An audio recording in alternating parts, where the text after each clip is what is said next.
Assalamualaikum warahmatullahi wabarakatuh. Om Swastiastu, Namo Buddhaya, salam kebajikan. Halo, semangat pagi semuanya. Selamat datang di Re'en Podcast, podcast persembahan PT Reasuransi Indonesia Utama Persero atau biasa disebut dengan Indonesia Re. Senang sekali saya Ira Azika pada kesempatan ini akan menjadi host untuk podcast Indonesia Re atau Re'en Podcast episode perdana ini. Mungkin sedikit informasi ya teman-teman mengenai apa sih itu Re'en Podcast dan apa yang akan kita bahas di sini. Di sini kita akan membahas topik yang menarik dan relevan seputar industri asuransi dan reasuransi tentunya dengan mengundang narasumber yang berpengalaman untuk sharing, berbagi pandangan dan pengetahuan yang mereka miliki, yang mana biasanya sharing ini kita terbitkan dalam bentuk infocus yang dapat teman-teman akses secara tertulis di website Indonesia Re ya. Nah, namun melalui podcast ini sama sekali bukan hanya podcast yang mengajar-ngajarkan tentang teknikal untuk pelaku di industri asuransi saja. Namun, teruntuk bagi siapa saja yang ingin mencari tahu lebih dalam terkait apa sih asuransi umum, apa bedanya dengan asuransi jiwa, dan tentu saja apa sih reasuransi itu, boleh banget ya untuk mendengarkan dan menonton podcast ini. Nah, semoga dengan sharing melalui Re'en Podcast ini, teman-teman bisa menambah wawasan, menjadi referensi, dan juga menjadi inspirasi bagi kita semua. Nah, yang uniknya lagi, di Re'en Podcast ini tidak hanya sharing mengenai hal-hal umum, namun juga kita akan going more detail, dikit aja, nggak banyak-banyak, tapi dengan bahasa yang sederhana, jadi bisa menambah pengetahuan teman-teman secara lebih luas. Nah, dengan cara yang fun dan tentu saja kekinian. Nah, tanpa berlama-lama lagi, karena sayang banget waktu kita, langsung saja kita mulai untuk Re'en Podcast kita yang perdana ini dengan topik dasar-dasar reasuransi atau basic reinsurance. Nah, tentu saja saya nggak sendirian ya teman-teman. Untuk di kesempatan kali ini sudah hadir bersama saya narasumber yang pertama, yaitu Bapak Widyo Primastowo. Selamat datang, Pak. Ya, terima kasih Mbak Ira. Halo, selamat datang teman-teman yang menonton Re'en Podcast. Baik, terima kasih Pak. Nah, langsung saja, Pak Widyo ini merupakan Kepala Divisi Klien Market dan Treaty di Indonesia Re. Nah, Pak, sebelum nih kita bahas mengenai tadi teori-teori atau hal-hal berhubungan dengan reasuransi, mungkin boleh nggak Pak, sedikit aja gitu ya, diinfokan mengenai apa sih reasuransi itu dan apa nih hubungannya dengan asuransi gitu. Silakan Pak.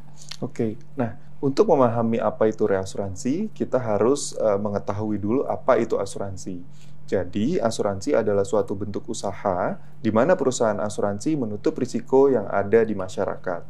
Masyarakat ini bisa berbentuk individu ataupun institusi maupun juga korporasi. Jadi, risiko-risiko yang dimiliki masyarakat seperti risiko jiwa, risiko fisik seperti harta benda, kendaraan bermotor, dan lain sebagainya itu ditutup atau diasuransikan ke perusahaan asuransi. Nah, perusahaan reasuransi adalah asuransinya perusahaan asuransi. Jadi risiko-risiko tadi setelah berbentuk suatu portofolio risiko yang ada di perusahaan asuransi, dibagi risikonya kepada perusahaan reasuransi. Begitu kira-kira. Wah, udah lumayan jelas ya teman-teman nih, mulai sedikit tahu nih perbedaannya. Nah, mungkin boleh Pak diinfokan juga bisnis reasuransi ini sama nggak sih sama asuransi? Misalnya ada jualan polis ke masyarakat atau seperti apa Pak? Oke, nah bedanya perusahaan reasuransi dengan perusahaan asuransi adalah kalau perusahaan asuransi itu bisnisnya bisa berbentuk business to business, B2B, maupun juga B2C atau business to customer. Sementara kalau perusahaan reasuransi itu selalu B2B atau business to business basis. Nah, kenapa business to business basis? Karena sebenarnya perusahaan reasuransi hanya dealing langsung dengan perusahaan asuransi dan bukan dengan masyarakat umum sebagai pemilik risiko yang nantinya menjadi tertanggung. Nah, di dalam pertanggungan reasuransi ini, kita mengenal ada dua jenis. Yang pertama adalah treaty, dan yang kedua adalah fakultatif. Treaty adalah suatu bentuk perjanjian atau perjanjian di mana perusahaan reasuransi menutup kumpulan risiko atau portofolio risiko perusahaan asuransi yang ditutup secara otomatis oleh perusahaan reasuransi. Jadi misalnya di awal perjanjian perusahaan reasuransi sudah menyatakan untuk menutup risiko-risiko yang ditutup oleh perusahaan asuransi. Setiap polis-polis yang diterbitkan oleh perusahaan asuransi akan otomatis diasuransikan kembali dan dijamin risikonya oleh perusahaan reasuransi. Nah, bedanya kalau sesi fakultatif adalah di mana sesi itu dilakukan secara case per case atau satuan sebagai individu satu risiko saja. Begitu bedanya. Baik, terima kasih Pak Widyo. Berarti tadi bisnis reasuransi bisa melalui treaty maupun fakultatif. Namun sepertinya saya menangkap utamanya nih lebih di treaty ya Pak ya. Nah mungkin boleh nih Pak, sedikit lebih dalam lagi mengenai apa sih treaty itu, mungkin bisa di-sharing ke kita semua. Oke, nah treaty ini tadi saya sudah bilang bahwa ini adalah suatu perjanjian khusus di mana perusahaan reasuransi menanggung ulang secara otomatis risiko-risiko yang dipertanggungkan ke perusahaan asuransi. Jadi misalnya di awal periode yang biasanya di awal tahun atau mungkin di satu periode tertentu, perjanjian treaty ini biasanya berlangsung setidaknya 1 tahun. Nah, di awal tahun perusahaan reasuransi sudah menyatakan akan menanggung ulang risiko-risiko yang ditutup oleh perusahaan asuransi setahun ke depan. Jadi misalnya suatu perusahaan asuransi itu menerbitkan polis untuk properti, untuk kendaraan bermotor, untuk marine hull, marine cargo, itu satuan polis-polis tadi dikumpulkan menjadi satu portofolio yang nantinya ditutup secara kumpulan ke dalam pertanggungan ulang otomatis yang disebut treaty tadi. Jadi apapun yang ditutup oleh perusahaan asuransi itu otomatis ditutup oleh perusahaan atau di-cover oleh perusahaan reasuransi. Tentu di dalam perjanjian ini juga ada diatur apa itu yang bisa di-cover, apa juga yang dikecualikan gitu. Jadi cukup jelas perjanjiannya begitu. Baik, nah terima kasih Pak. Nah dari tadi kita bisa mendengarkan mengenai treaty apa, mungkin udah mulai kebayang ya teman-teman size-nya dari perusahaan reasuransi itu sendiri. Nah ini pertanyaannya lebih mendalam lagi Pak. Jadi treaty itu penting dan wajib ya Pak dimiliki oleh semua perusahaan asuransi ya? Seperti itu ya kurang lebih ya Pak ya? Betul. Nah, treaty itu wajib dimiliki oleh setiap perusahaan asuransi sebelum menjalankan bisnisnya. Ini diatur oleh Otoritas Jasa Keuangan melalui Peraturan OJK nomor 14 tahun 2015 yang selanjutnya diatur juga di dalam Surat Edaran OJK nomor 31 tahun 2015. Di situ, perusahaan asuransi wajib memiliki suatu perjanjian treaty yang diterbitkan oleh perusahaan reasuransi atau perusahaan asuransi lainnya. Baik, berarti penting sekali ya Pak ya, treaty ini dimiliki oleh semua perusahaan asuransi. Nah, apa sih Pak yang menjadi pertimbangan nih Indonesia Re sebagai reasuransi dalam membuat satu treaty atau mungkin memperpanjang ya Pak treaty-nya ya dengan perusahaan asuransi ya Pak ya? Ya, jadi yang menjadi pertimbangan Indonesia Re sebagai perusahaan reasuransi di dalam membuat dan memperpanjang suatu treaty umumnya, yang pertama kami akan melihat profil risiko dari suatu perusahaan. Jadi ini untuk menentukan bagaimana kami memberikan pertanggungan treaty kepada perusahaan asuransi tersebut.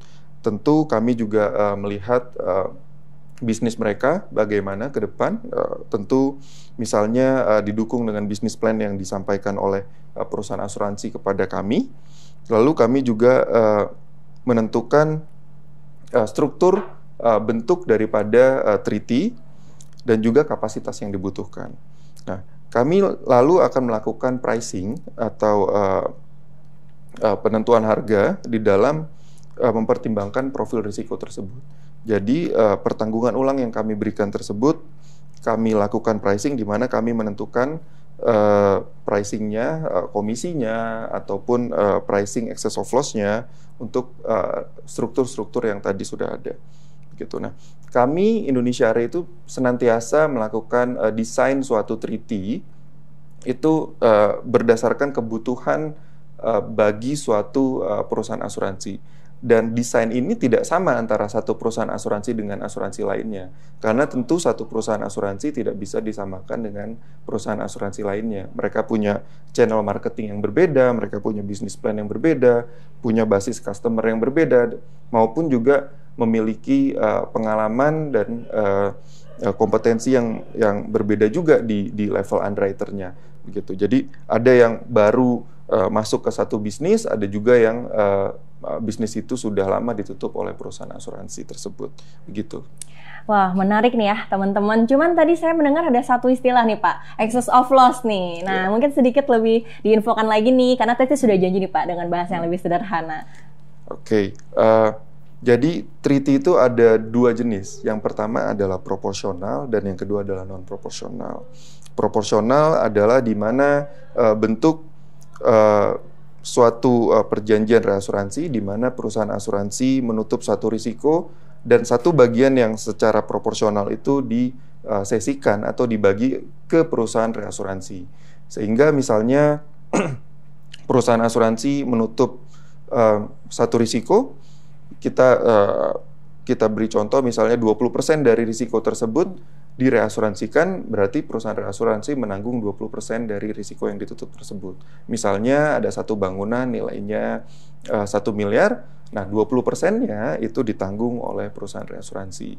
Nah, bedanya kalau excess of loss atau non proporsional itu perusahaan asuransi membeli satu pertanggungan di mana melindungi daripada suatu kerugian tertentu yang ingin ditanggung oleh perusahaan asuransi. Jadi misalnya di dalam suatu klaim yang terjadi, perusahaan asuransi hanya mau misalnya maksimal menanggung sekian amount, entah itu rupiah atau dolar atau mata uang lainnya, sisanya itu akan ditanggung oleh perusahaan reasuransi. Jadi misalnya jika ada klaim, setiap klaim perusahaan asuransi maksimal hanya mau menanggung 1 miliar setiap klaim, maka setiap kerugian di atas 1 miliar mereka membeli perlindungan atau proteksi reasuransi berbentuk excess of loss in excess 1 miliar yang tadi. Baik, terima kasih Pak. Nah teman-teman nanti kalau misalnya ada pertanyaan monggo ya bisa di kolom komentar. Nah kita kembali lagi nih ke tadi informasi dari Pak Widyo di awal di mana treaty ini setiap tahun ya Pak ya, tadi kalau tidak salah ya Pak ya. Nah untuk setiap tahun ini apakah memang hanya sekali setahun atau mungkin ada periode tertentu atau memang semua di Indonesia ini sama Pak periode treaty renewalnya seperti itu Pak? Oke. Nah, treaty yang mana merupakan perjanjian reasuransi tertulis antara perusahaan reasuransi dengan asuransi ini memang umumnya periodenya biasanya 12 bulan. Nah, 12 bulannya ini yang biasanya periodenya berbeda-beda mulainya. Yang penting 12 bulan. Jadi misalnya ada yang di 1 Januari, ada juga yang di 1 April, ada juga yang mulai perjanjiannya itu di 1 Juli maupun di tanggal-tanggal lainnya. Jadi sepanjang perjanjian tersebut mengatur risiko mana yang disesikan dari satu periode tertentu sampai dengan periode berakhirnya begitu. Nah, kita sebutnya inception period dan expiring period. Wah, semakin menarik ya Pak ya, tadi pembahasan mengenai renewal ini gitu ya Pak ya. Berarti tadi ada, kalau saya tidak salah, dari renewal 1 Januari, 1 April, dan juga di bulan-bulan lain ya Pak ya. Gitu. Nah, mungkin sedikit nih Pak, bisa dijelaskan mengenai proses renewal itu sendiri gitu, terutama yang mungkin ya 1 Januari, 1 April, atau yang tadi sudah Bapak sebutkan juga gitu. Ya, di 1 Januari kita sudah menyelesaikan renewal season. Kami sebut di perusahaan reasuransi ini sebagai renewal season karena kecenderungan di tanggal-tanggal tersebut banyak renewal atau perpanjangan perjanjian treaty itu di 1 Januari atau di istilah di industri itu 11 atau 11 dan juga 1 April. Nah, saat ini kita sudah menyelesaikan 2 season tersebut di 1 Januari dan 1 April. Nah, renewal 11 kemarin termasuk juga renewal 14 bisa dibilang menjadi salah satu renewal yang paling tough di Indonesia, dan kalau saya bisa bilang mungkin adalah yang paling tough sepanjang karir saya di industri asuransi. Nah, kenapa? Karena memang ada banyak hal yang terjadi pada renewal 11 kemarin, diantaranya didorong oleh adanya hardening market yang terjadi di industri secara global. Kita harus ingat bahwa industri reasuransi adalah industri yang global, jadi apa yang terjadi di global tentu akan berpengaruh di Indonesia juga. Nah, di renewal 11 atau renewal 1 Januari adalah periode renewal atau season renewal yang paling banyak perusahaan asuransi terlibat.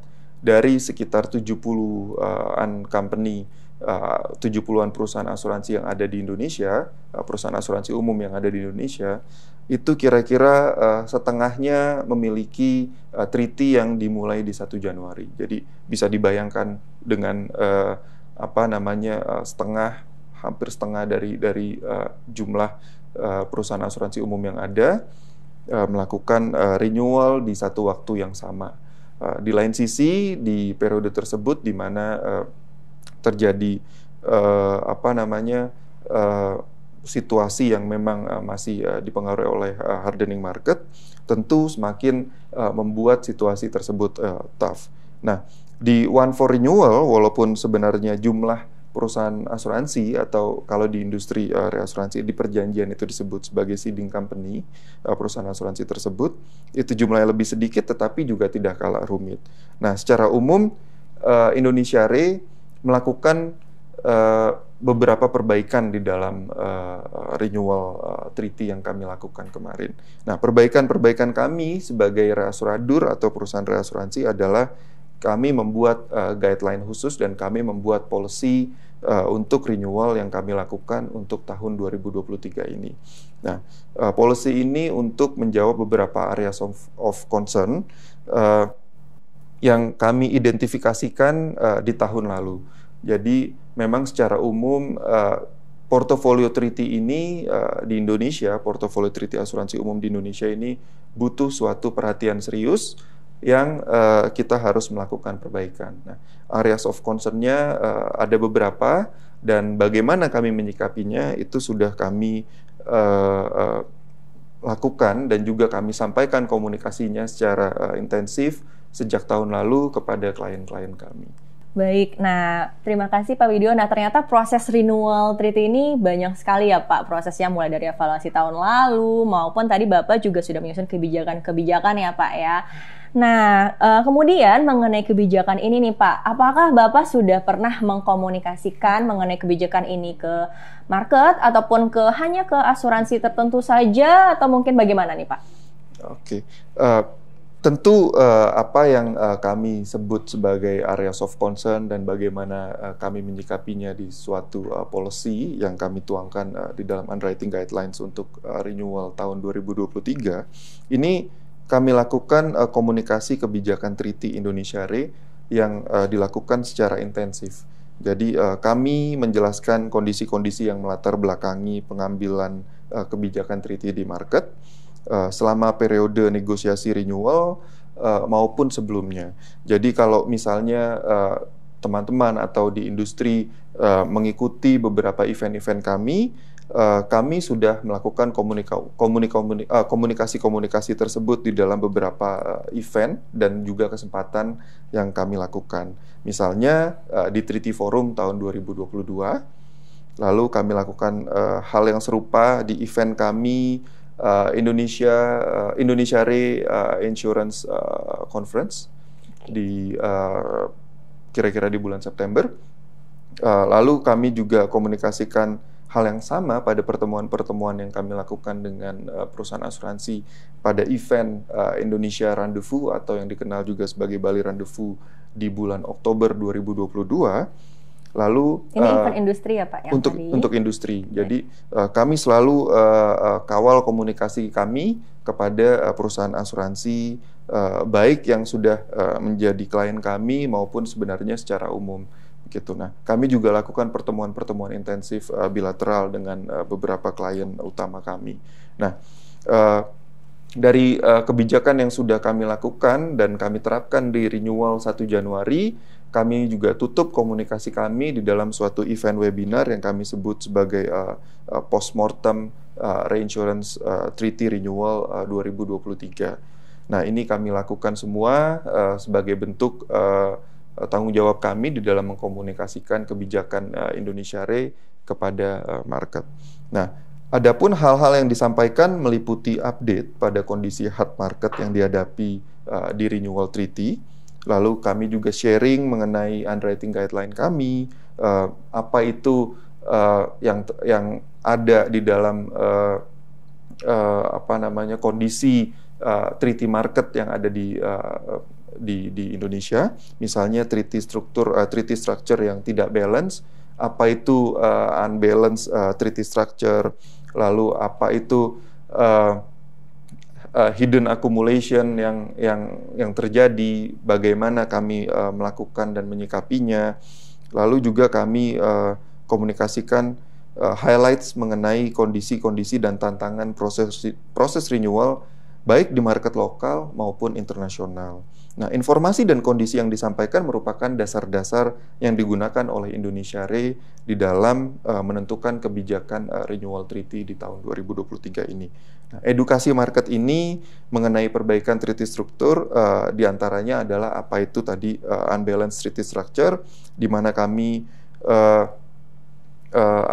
menerangkan mengenai struktur treaty yang sustainable yang akan mendukung bisnis daripada perusahaan asuransi di dalam menutup risiko yang ada di masyarakat, memastikan bahwa hasil daripada treaty tersebut menguntungkan baik dari sisi perusahaan reasuransi maupun dari perusahaan asuransi juga, begitu. Nah, kami juga menyampaikan mengenai hal-hal yang kami yang menjadi concern kami seperti hidden accumulation, lalu juga terms and conditions yang kami harus terapkan, itu juga kami komunikasikan kepada perusahaan-perusahaan asuransi sebagai klien kami. Nah, kami juga propose beberapa kebijakan yang mengacu terhadap